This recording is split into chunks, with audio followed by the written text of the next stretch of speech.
Shalom, kita jumpa kembali dalam Renungan Goshen Mata.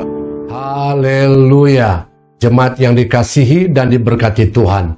Renungan pagi hari ini bertema, hati adalah unsur terpenting.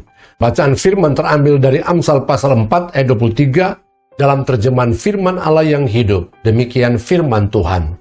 Yang terutama sekali, jagalah hatimu, karena hatimu mempengaruhi segala sesuatu dalam hidupmu. Seorang penulis berpendapat, sesungguhnya unsur terpenting dalam diri manusia adalah hati. Hati diibaratkan seperti raja dan seluruh anggota badan adalah para pengawal dan prajuritnya. Hati adalah raja bagi seluruh anggota badan manusia. Karena itu, setiap orang ada kerajaannya sendiri. Dan tentu saja, kondisi dan kualitas kerajaan itu tergantung pada kualitas raja atau hati orang tersebut. Nimrod adalah seorang raja yang berkuasa di Babilonia, yang menjadi pusat peradaban dunia setelah air bah. Ia seorang raja yang cerdas namun hatinya sangat sombong. Karena itu, ia pun memprakarsai pembangunan menara Babel, yang rencananya puncaknya sampai ke langit, tetapi kemudian digagalkan Tuhan. Kejadian pasal 11 ayat 1 sampai ayat 9. Dalam Amsal pasal 27 ayat 19 firman Allah berkata, seperti air mencerminkan wajah, demikianlah hati manusia mencerminkan manusia itu.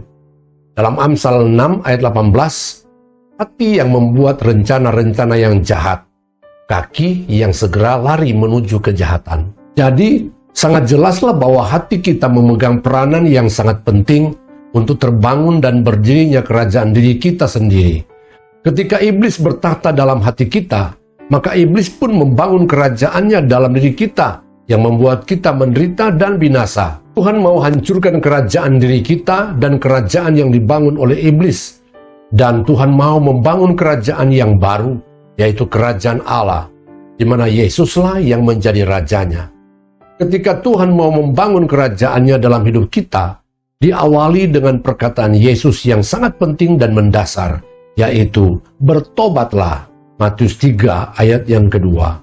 Saudara-saudaraku yang terkasih di dalam Yesus, kerajaan Allah yang akan Tuhan bangun dalam diri kita sangatlah ditentukan oleh perubahan hati kita. Perubahan atau pertobatan hati kita akan ditentukan oleh keputusan kita secara pribadi. Karena itu firman Allah berkata, bertobatlah dan peliharalah hatimu atau jagalah hatimu. Amin. Tuhan memberkati.